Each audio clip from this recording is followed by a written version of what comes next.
The TT685 speedlight can be controlled by triggers and other speedlights that are capable of controlling other speedlights, or it can actually control other speedlights itself. So it's both a receiver and a transmitter.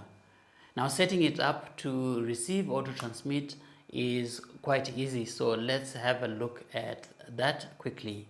There are two ways that you can trigger your speedlight off camera, and one of them is using one of these. I have one of the most popular triggers around is the Godox X2T, but I also have this other popular one, the X Pro 2. These triggers are camera model specific if you want to take full advantage of all the features of your speedlight. They might actually work on other models, but you lose some features in the process.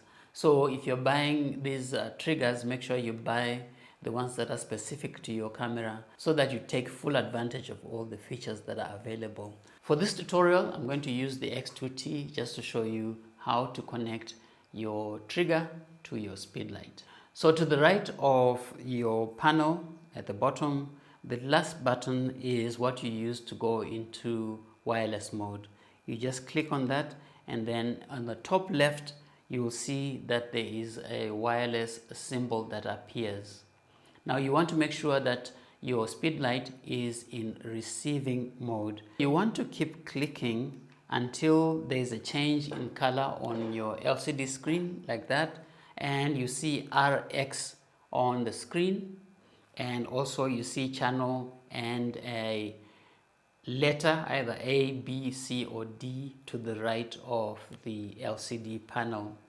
That shows you that you are now in receiver mode, and this speedlight is ready to receive a signal from a trigger or from another speedlight that is transmitter capable.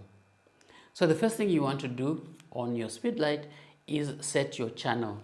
Now this one is already set to channel 21, so I'm going to leave that as is, but if you wanted to change the channel, you can just click on function button number 2. Above it you can see the CH sign showing you that that's what you use to change the channel. Click on that, the channel gets highlighted, and then you can use the dial to change the channel. So I'm going to leave it on channel 21, press the middle button to accept channel 21. Right now this speedlight is in group A. The letter on the right denotes a group, and a group has to do with how you can trigger multiple speedlights in groups or control multiple speedlights in groups. So say you had 6 speedlights and 2 of them are at the front of your subject, another 2 are behind the subject, and another 2 are to the sides, and you want those speedlights to have different power settings. And so what you do is you group those speedlights into group A, group B and group C.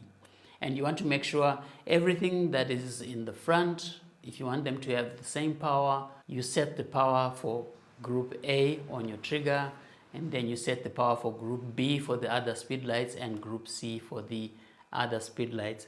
So in this case I only have one speedlight, so this group setting is not that important. So right now this speedlight is ready, it's in wireless mode, it's on channel 21 and it's on group A.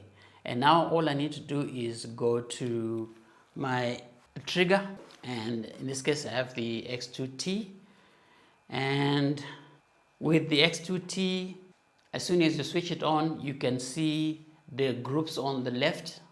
It shows up to group C, but you can scroll up to see the last one, and you can see the settings for each of the groups, and you can see the channel to the right of the screen.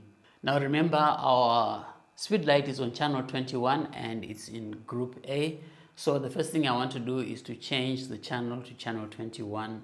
So I go into my menu, and in the menu I can use the scroll wheel to scroll through the different menu items. So I'm going to scroll to channel, just like that. And when I get to the channel, I use my set button to select that, and now my channel is highlighted, and I move the scroll wheel until channel 21 is highlighted.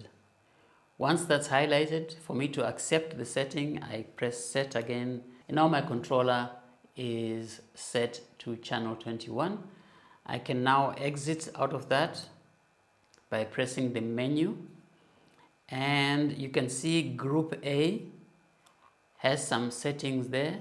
If I want to change the power for that group, which is what the speed light is on, at the top of the X2T you have all the groups listed. So all I need to do is press the relevant group, in this case group A, and it gets highlighted. And now I can move the scroll wheel to change the power for that group setting. And when I do that, you can see on the speed light it's already connected. The two are already connected, so when I change anything on this, it changes on my speed light. On the X2T, at the top there you get that zigzag lightning sign. That's your test button. So if I want to test the connection between the two, all I need to do is to press that, and you can see my speed light is going off. They are connected. So that's really all you need to do to connect your trigger to your speed light. There are a few items in the menu that you probably should know about. So if I go back into the menu, you can see above channel I have an option that says scan. Now scan is a way for the trigger to scan the frequencies that it can use in the area that you're working in, so that it gets the clearest signal to communicate between it and the speed light. And so when I click start and then I click set to start the scan, and you can see the percentage progress going on. And when it's done, it's going to show me all the channels that I can use that are clear and have no interference. So once it's done, you can see those are all the channels that I can use in this environment. And lo and behold, channel 21 is not one of them. So if I was going to the optimum communication between my speed light and my trigger, then the channel 21 that I set before is not the best according to the scan. The other item that you might use, but not very often, is the ID. This is a way of getting even more separation in terms of triggering between your speed lights, and you would use a channel ID if you are shooting in an environment where there are other people who are shooting using similar equipment. You want to make sure that you don't have any cross communication between your equipment. Then your ID might be something that you want to set to separate yourself from the other photographers. But you need to make sure that once you set your ID on your trigger, make sure the same ID is set on your lights.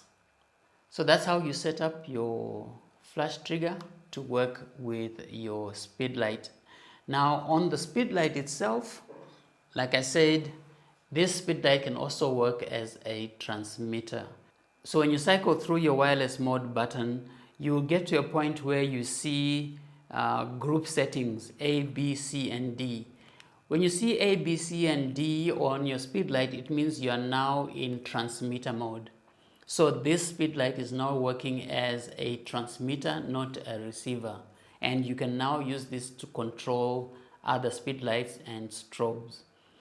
Setting your speed light to be a transmitter or a controller of other speed lights is just the same as setting your trigger. If you cycle through using the wireless button at the end until you get to a screen that shows you the different groups A, B, C, and D, that means you're now in transmitter mode, and it's a different color. It's a different color from the receiver mode. For the Canon version of this speed lights, group A is reserved for this speed light. So if you're controlling other speed lights and you're also using this speed light as one of the speed lights, then you control it on channel A. So what you do is, for you to set the channel, just like the X2T that I showed you, you go to menu, And then you go through the different menu items, and you have the same menu items, the scan. So you can scan if you want. You have your channel. And so that's where you set your channel. You just click the set button here, and then the channel gets highlighted, and you move the scroll wheel for you to select the channel that you're going to be using. And in this case, we are using channel 21, as I've set that before. And then you also have the ID option. So you can choose the channel ID if you're shooting in an environment where there are other people using similar Godox equipment, to avoid cross-talking between your equipment and the other people. And once you've done that, then you can use the second to last button to come out of that, so that you go back to the main menu. When you're in this menu, you're able to choose the group that you want to control by just using the function buttons 1 to 4. Each of them corresponds to a group, A, B, C, or D. And once it's highlighted, I can move the scroll wheel to change the power setting. And when I change the power setting on this, it should change the power setting on anything that I might be controlling. For example, if I'm using this Godox AD200, I can actually control it using this speed light by just making sure that the channel and group are set properly on both of them. And that's it. That's how you connect your TT685 wirelessly to either a trigger, or use it as a trigger to wirelessly trigger it off camera.